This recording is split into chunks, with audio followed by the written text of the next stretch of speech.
Bismillahirrahmanirrahim. Nous allons poursuivre notre itinéraire sacré pour découvrir les perles de Sunna que le prophète Mohammed, à lui toute la bénédiction et tout le salut, nous avait laissé depuis 400 ans.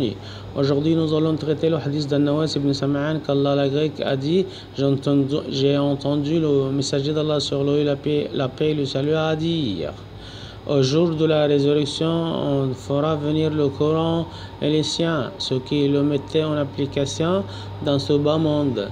Elle sera avancée par les sourates, la vache et la famille de Imran, qui plaideront en faveur de leurs compagnons.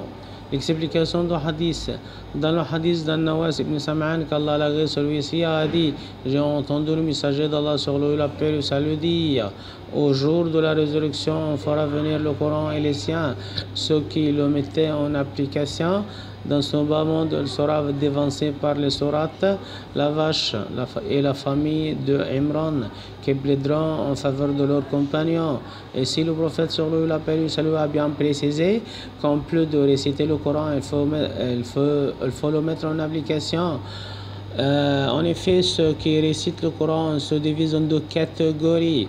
Premièrement, ceux qui ne le remettent pas en pratique, qui ne croient pas en ces informations et ne suivent pas ces commandements.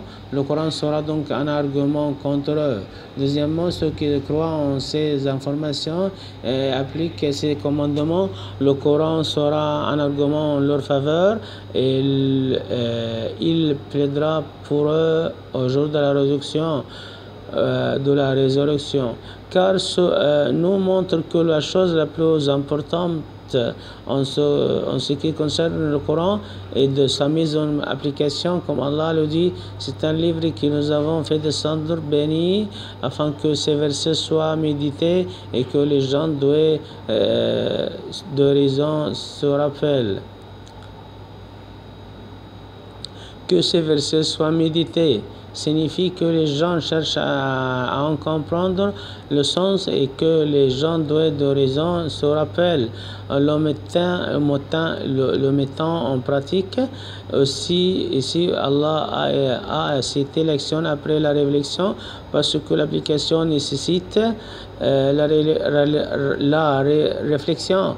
La réflexion a pour résultat le savoir. Or, l'action est une branche de savoir. En conclusion, l'objectif pour lequel le Coran a été révélé est qu'on le récite et qu'on le mette en pratique, et que l'on croit en ces informations et que l'on applique ces commandements, que l'on fasse ce qu'il nous enjoint et que l'on délaisse ce qu'il nous interdit. C'est ainsi au jour de la résurrection, le Coran plaidera en faveur de du sien.